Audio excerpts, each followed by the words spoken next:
ಇದು ಅನುಭವ ಮಂಟಪದ ಮಹಾ ಸ್ಫೋಟಕ ಸುದ್ದಿ. ಬಸವಣ್ಣ ಮತ್ತು ಕಾಲಜ್ಞಾನ ಏನಿದು ಹೊಸ ಸಾಕ್ಷ್ಯ?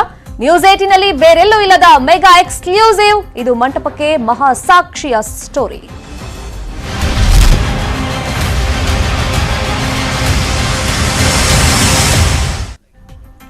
ಅನುಭವ ಮಂಟಪ ವರ್ಸಸ್ ಪೀರ್ ಪಾಷಾ ಮಸೀದಿ ಫೈಟ್ಗೆ ಒಂದು ಮೆಗಾ ಟ್ವಿಸ್ಟ್ ಸಿಕ್ಕಿದೆ. ಮಸೀದಿಯಲ್ಲಿ ಸಿಕ್ಕಂತ ಕುರುಹುಗಳನ್ನ ತೋರಿಸಿದ್ದೇ ನ್ಯೂಸ್ 18 ಕನ್ನಡ. ಈಗ ಮತ್ತೊಂದು ಮೆಗಾ ಬ್ರೇಕಿಂಗ್ ನ್ಯೂಸ್ ಇದೇ ವಿಷಯವಾಗಿ ನಿಮ್ಮ ಮುಂದೆ ಇಡ್ತಾ ಇದೆ.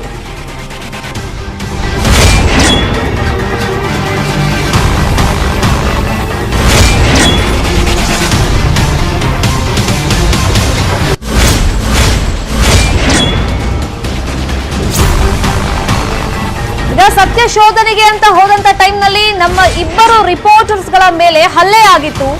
ಆದ್ರೂ ಸುದ್ದಿಯ ಸತ್ಯ ಶೋಧನೆಯಿಂದ ನಾವು ಹಿಂದೆ ಸರಿದಿಲ್ಲ, ನಾವು ಹೆದರ್ಕೊಂಡಿಲ್ಲ. ಇದು ನಮ್ಮದೇ ಬ್ರೇಕಿಂಗ್, ನಮ್ಮದೇ follow up story.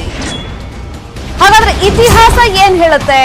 Peer Pasha ದರ್ಗಾದ ಬಗ್ಗೆ ಇತಿಹಾಸವನ್ನ ಕೆದಕೋ ಪ್ರಯತ್ನ ನ್ಯೂಸ್ 18 ಕನ್ನಡ ಮಾಡಿದೆ. ಇತಿಹಾಸದ ಪುಟಗಳನ್ನೇ ನಿಮ್ಮ ಮುಂದೆ ಇಡ್ತಾ ಇದೆ ನಿಮ್ಮ ನ್ಯೂಸ್ 18 ಕನ್ನಡ. ಇದು ಅಂತಿಂತ ಇತಿಹಾಸದ ಪುಟಗಳಲ್ಲ.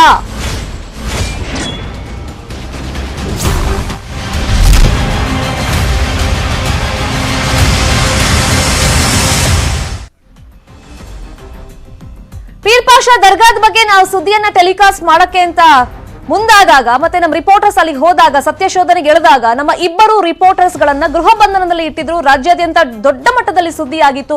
ಅದಕ್ಕೆ ತುಂಬಾ ಜನ ಅಪೋಸ್ ಕೂಡ ಮಾಡಿದ್ರು. ಹಾಗಾದ್ರೆ ಇತಿಹಾಸ ಕೆದಕದಾಗ ನ್ಯೂಸ್ 18 ಕನ್ನಡದ ಗಮನಕ್ಕೆ ಏನೆಲ್ಲ ಬಂದಿದೆ? ಇದು ಘನಲಿಂಗ ರುದ್ರ ಮುನಿಗಳು ವಿರಚಿತ ಕಾಲಜ್ಞಾನ. ಬೀದರ್ ಜಿಲ್ಲೆಯಲ್ಲಿ ಮಠ ಇದೆ. ಹಾಗಾದ್ರೆ ಅದರಲ್ಲೇನು ಉಲ್ಲೇಖ ಆಗಿದೆ ಆ ಪರ್ಟಿಕ್ಯುಲರ್ ಪ್ರದೇಶದ ಬಗ್ಗೆ, ಜಾಗದ ಬಗ್ಗೆ? ಆ ಇತಿಹಾಸವನ್ನ ಕೆದಕಿದೆ ನಿಮ್ಮ ನ್ಯೂಸ್ 18 ಕನ್ನಡ. ಹುಮನಾಬಾದ್ ತಾಲೂಕಿನ ಹುಡಗಿ ಮಠದಲ್ಲಿದೆ ಈ ಕಾಲಜ್ಞಾನ.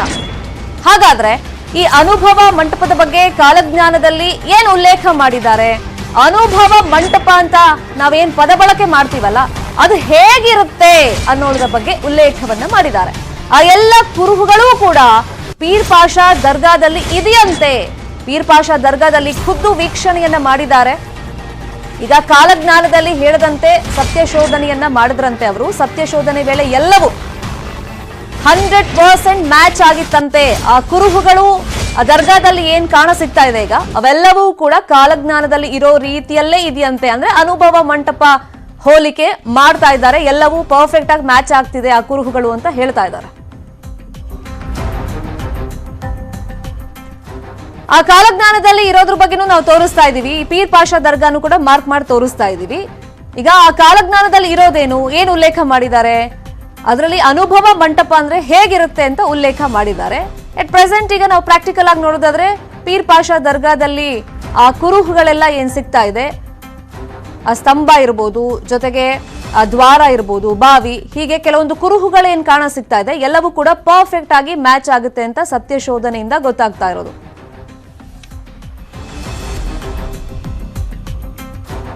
ಈಗ ಅನುಭವ ಮಂಟಪ ಅಂತ ಹೇಳಿದ್ರೆ ಈ ಕಲ್ಲಿನ ಕಂಬಗಳೇ ಮೂಲ ಆಧಾರ ಆಗುತ್ತೆ. 3 ರೀತಿಯ ಕಲ್ಲಿನ ಮಂಟಪದ ಸಮೂಹ ಅಲ್ಲಿರಬೇಕಾಗುತ್ತೆ. ಬಸವಣ್ಣನವರು ಸರ್ವಧರ್ಮ ಸಮಾನತೆಗೆ ಈ ಕಂಬಗಳನ್ನ ಉಲ್ಲೇಖ ಮಾಡಿದ್ರು. ಆ ಕಂಬಗಳೇ ಆಧಾರ ಅಂತ ಹೇಳಿದ್ರು. ಅದೇ ಮಾದರಿ ಪೀರ್ ಪಾಷಾ ದರ್ಗಾದಲ್ಲೂ ಇದೆ ಅಂತ ಕಾಲಜ್ಞಾನದಲ್ಲಿ ಏನ್ ಹೇಳಿದ್ದಾರೆ. ಪೀರ್ ಪಾಷಾ ದರ್ಗಾದಲ್ಲೂ ಎಟ್ ಪ್ರೆಸೆಂಟ್ ಅದಿದೆ ಅಂತ ಕೆಲವರು ಹೇಳ್ತಾ ಇದ್ದಾರೆ. ಸತ್ಯ ಶೋಧನೆಗೆ ಹೋದವರು ಕೆಲವರು ಹೇಳ್ತಾ ಇದ್ದಾರೆ. ಸೊ ಹಾಗಾಗಿ ಈಗ ಇನ್ನಷ್ಟು ಡೌಟ್ ಜಾಸ್ತಿ ಆಗ್ತಾ ಇದೆ. ಇದ್ರ ಬಗ್ಗೆ ತನಿಖೆ ಆಗಬೇಕು ಅನ್ನೋ ಆಗ್ರಹಗಳು ಕೂಡ ನ್ಯೂಸ್ 18 ಕನ್ನಡ ಈ ಸುದ್ದಿಯನ್ನ ಫಸ್ಟ್ ಬ್ರೇಕ್ ಮಾಡಿದಾಗಿಂದಲೂ ತುಂಬಾ ಜನ ಆಗ್ರಹವನ್ನ ಮಾಡ್ತಾ ಇದ್ದಾರೆ. ಈಗ ಮೂಲ ಮಂಟಪ ಅಂತಂದ್ರೆ ಒಟ್ಟು 44 ಕಂಬಗಳ ಸಮೂಹ ಇದೆ. ಪ್ರವೇಶ ದ್ವಾರ ಅಂತಂದ್ರೆ ಒಟ್ಟು 9 ಕಂಬಗಳ ಸಮೂಹ ಇರಬೇಕಾಗುತ್ತೆ. ಭಂಡಾರ ಖಾನ ಅಂತಂದ್ರೆ ಒಟ್ಟು 18 ಕಂಬಗಳ ಸಮೂಹ ಇದೆ. ಚನ್ನಮಲ್ಲಯ್ಯ ಸ್ವಾಮಿ ಸೇರಿ 3 ಜನ ಇದರ ಸತ್ಯ ಶೋಧನೆಯನ್ನ ಮಾಡಿದ್ದಾರೆ. ಕಾಲಜ್ಞಾನದಂತೆ 44, 18, 9 ಕಂಬಗಳ ಸಮೂಹ ಸಿಕ್ಕಿದೆಯಂತೆ. ನಮ್ಮ ಗುರುಗಳಾದಂಥ ಹುಡುಗಿ ಚನ್ನಮಲ್ಲಯ್ಯ ಸ್ವಾಮಿಗಳಂತ ಬಂದಿದ್ರು ಪೂಜಾರಿಗಳು. ಅವ್ರ ಸಮಕ್ಷನಾಗೆಲ್ಲ ಹೋಗಿದ್ದೀವಿ ಮಂತ್ರಾಲಯ. ಆ ವೇಳೆ ಒಳಗಡೆ ಹೋಗ್ಬೇಕಾದ್ರೆ ನವಾಬಂದು ಅಂಡರಾಗಿತ್ತು ಆ ವೇಳೆ ಸುಮಾರು 95 ಸುಮಾರು.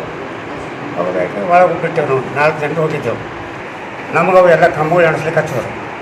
44 ಕಂಬಗಳು ಅದಾವೆ ಎಣಿಸೋದ್ರೆ ಇಲ್ಲಿ ನೀವು ಮತ್ತೆ ಮೆಣಸ್ರಿ ಅಂತಂದ್ರೆ ಮತ್ತು ನಾವು ಮುಗರು ಕೂಡ ಮತ್ತೆ ಎಣಿಸ್ತೇವೆ 44 ಯಾವರೆಗೆ ಕೂಡ ಅಂತ ಹೇಳಿ ಅದನ್ನು ಕೂಡಲೇ ಅವ್ರಂದ್ರೆ ಇನ್ನೊಂದು ಮಂಟಪ ಬೇಕು ಅಂತ 9 ಕಂಬದ ಅಂತಂದ್ರೆ ಆ 9 ಕಂಬದ ಮಂಟಪ ಅಂದರೆ ಮತ್ತು ನಮ್ಮಲ್ಲಿ ಹಿರಿಯರಿದ್ರು ಸುವರ್ಣ ಪಾಟೀಲ್ ಅಂತ ಅವ್ರಿಗೆ ಕೇಳಿದ ಕೂಡಲೇ ಅವ್ರು ಹೇಳಿದ್ರು ಅಲ್ಲಿ ಹೊರಗೆ ಗೇಟಿನ ಹೊರಗಡೆ ಅದ ಅಂತಂದ್ರೆ ಆ ಹೊರಗಡೆ ಏನಂತಂದ್ರೆ ಬಂದು ನೋಡ್ತೀವಿ ಎಣಿಸ್ತೀವಿ ಓಪನ್ ಐತೆ 9 ಕಂಬಗಳೆಲ್ಲ ಕಾಣ್ತಾಯಿತ್ತು ಆ ಕಂಬದ ಮಂಟಪದಲ್ಲಿ ಏನಂತಂದ್ರೆ ಅದು ಸಿಕ್ಕಿದ ಕೂಡಲೇ ಇನ್ನೊಂದು ಬೇಕು 18 ಕಂಬದ ಮಂಟಪ ಅಂತ ಹೇಳಿದ್ರು ಅವ್ರಿಗೆ ಕಾಲಜ್ಞಾನ ಓದಿದ್ರು ಅಂತ ಅವ್ರು ಚನ್ನಮಲ್ಲಯ್ಯ ಸ್ವಾಮಿಗಳು ಅವ್ರು ಹೇಳಿದ್ರು ಈ ಥರ ಆದ್ರೆ ಇದು ನಿಜವಾದಂಥ ಕಲ್ಯಾಣದ ಅನುಭವ ಮಂಟಪ ಇದೇ ಇದೆ ಅವರು ಆ ಇದರಲ್ಲಿ ಬರ್ತಿದ್ದಾರಂತ ಇದು ಒಂದು ಸಮಯ ಬರ್ತದೆ ಇದೇನಂತಂದ್ರೆ ಅನುಭವ ಮಂಟಪ ಉದಯ ಆಗ್ತದೆ ಮತ್ತು ಅವ್ರು ಏನೋ ಇವ್ರಿಗೆ ಒಳಗೆ ಬರಬೇಕಾದ್ರೆ ಈಗ ನವಾಬ ಕೇಳಿ ನಾವು ಒಳಗೆ ಬಂದೀವಿ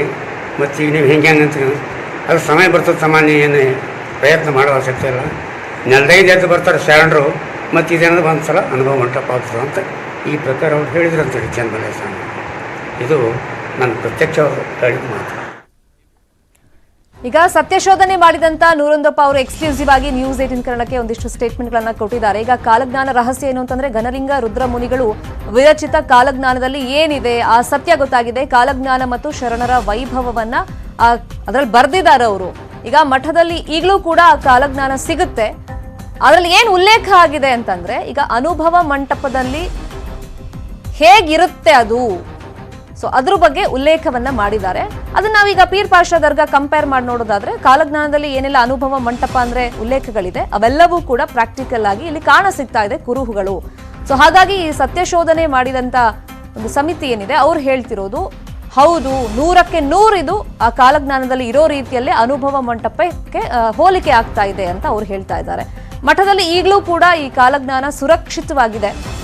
ಅದರಲ್ಲಿ ಉಲ್ಲೇಖ ಮಾಡಿದಂತೆ ಎಲ್ಲವೂ ಕೂಡ ಮ್ಯಾಚ್ ಆಗ್ತಾ ಇದೆ. ಹುಮ್ನಾಬಾದ್ ತಾಲೂಕಿನಲ್ಲಿ ಈ ಮಠ ಇರೋದು, ಅಲ್ಲಿ ಕಾಲಜ್ಞಾನ ಇದೆ. ಅದು ಇನ್ನು ಅನುಭವ ಮಂಟಪ ಅನ್ನೋದಕ್ಕೆ ನಿರ್ದಿಷ್ಟ ಆಕಾರ ಇರುತ್ತೆ. ಅದ್ರ ಬಗ್ಗೆನೂ ಕೂಡ ಕಾಲಜ್ಞಾನದಲ್ಲಿ ಉಲ್ಲೇಖವನ್ನು ಮಾಡಿದ್ದಾರೆ. ಕಲ್ಲಿನ ಕಂಬಗಳೇ ಅನುಭವ ಮಂಟಪದ ಮೂಲ ಆಧಾರ ಆಗುತ್ತೆ. ಈ ದರ್ಗಾದಲ್ಲೂ ಕೂಡ ಆ ಕಲ್ಲಿನ ಕಂಬಗಳು ಇದೆ. ಇಷ್ಟೇ ಕಲ್ಲಿನ ಕಂಬಗಳು ಇದ್ರೆ ಅದು ಅನುಭವ ಮಂಟಪ ಅಂತ ಕರೆಸ್ಕೊಳ್ಳುತ್ತೆ. 3 ರೀತಿಯ ಕಲ್ಲಿನ ಮಂಟಪದ ಸಮೂಹ ಅಲ್ಲಿ ಇರಬೇಕಾಗತ್ತೆ. ಅದಕ್ಕೆ ನಂಬರ್ಸ್ ಕೂಡ ಇದೆ.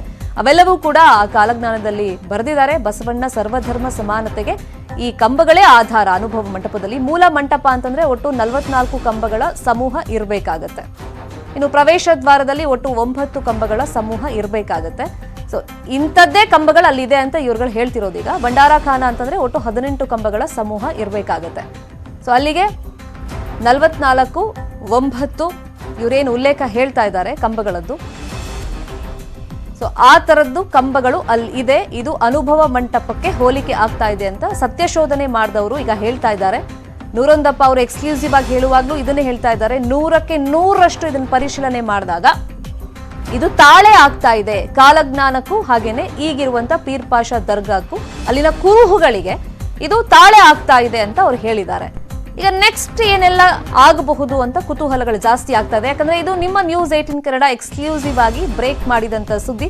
ಸತ್ಯಶೋಧನೆಗೆ ಅಂತ ಅಲ್ಲಿ ಹೋದಂತ ಟೈಮ್ನಲ್ಲಿ ನಮ್ಮ ಇಬ್ಬರು ರಿಪೋರ್ಟರ್ಸ್ಗಳ ಮೇಲೆ ಹಲ್ಲೆನೂ ಆಗಿತ್ತು. ಗೃಹ ಬಂಧನದಲ್ಲಿ ಇರಿಸ್ಕೊಂಡಿದ್ರು. ರಾಜ್ಯಾದ್ಯಂತ ಅದಕ್ಕೆ ಭಾರಿ ಖಂಡನೆ ವ್ಯಕ್ತವಾಗಿತ್ತು. ಫೈನಲಿ ಪೊಲೀಸರು ಮಧ್ಯಪ್ರವೇಶ ಮಾಡಿ ಅವರಿಬ್ಬರನ್ನು ಅಲ್ಲಿಂದ ಸೇಫ್ ಆಗಿ ಹೊರಗಡೆ ಕರ್ಕೊಂಡ್ ಬಂದಿದ್ರು. ಆದ್ರೆ ಮೊಬೈಲ್ ಒಡೆದು ಹಾಕಿದ್ರು. ಅಲ್ಲಿ ಹಲ್ಲೆ ಮಾಡಿದಂತ ಕಿಡಿಗೇಡಿಗಳು ಕ್ಯಾಮ್ರಾಗ್ ಡ್ಯಾಮೇಜ್ ಮಾಡಿದ್ರು. ಇಷ್ಟಾದ್ರೂ ಕೂಡ ನಾವು ಸುಮ್ಮನಾಗ್ಲಿಲ್ಲ ಅಥವಾ ಆ ಕಿಡಿಗೇಡಿಗಳು ಹೆದರಿಸಿದ್ರು ಅಂತ ಹೆದರ್ಕೊಳ್ಳಿಲ್ಲ. ನಾವು ಹಿಂದೆ ಸರಿಲಿಲ್ಲ, ಮತ್ತೆ ಮುಂದೆ ಹೋಗ್ತಾ ಇದೀವಿ. ಒಂದು ಹೆಜ್ಜೆ ಮುಂದೆಯನ್ನ ಇಟ್ಟಿದೀವಿ. ಇನ್ಫ್ಯಾಕ್ಟ್ ಯಾಕಂದ್ರೆ ಅಲ್ಲಿ ಸತ್ಯಶೋಧನೆ ಮಾಡಿದವ್ರ ಬಳಿಯಲ್ಲಿ ಒಂದಿಷ್ಟು ಮಾಹಿತಿಯನ್ನ ನಾವು ಕಲೆ ಹಾಕಿದಾಗ ಇತಿಹಾಸ ಏನ್ ಹೇಳುತ್ತೆ, ಇತಿಹಾಸ ಕೆದಕೋ ಪ್ರಯತ್ನ ಮಾಡಿದಾಗ ಹೌದು ಕಾಲಜ್ಞಾನದಲ್ಲೂ ಕೂಡ ಅನುಭವ ಮಂಟಪದ ಬಗ್ಗೆ ಉಲ್ಲೇಖ ಇದೆ. ಆ ಅನುಭವ ಮಂಟಪದಲ್ಲಿ ಈ ಕಲ್ಲಿನ ಕಂಬಗಳ ಬಗ್ಗೆ ಏನ್ ಪ್ರಸ್ತಾಪ ಮಾಡಿದ್ದಾರೆ. ಸೊ ಅಂತಹ ಕುರುಹುಗಳು ಈಗ ಈ ಪೀರ್ ಪಾಷಾ ದರ್ಗಾದಲ್ಲಿ ಕಂಡು ಬಂದಿದೆ. ಇದು 100ಕ್ಕೆ 100ರಷ್ಟು ಸತ್ಯ ಅಂತ ಹೇಳ್ತಾ ಇದ್ದಾರೆ ಸತ್ಯಶೋಧನೆ ಮಾಡಿದವರು.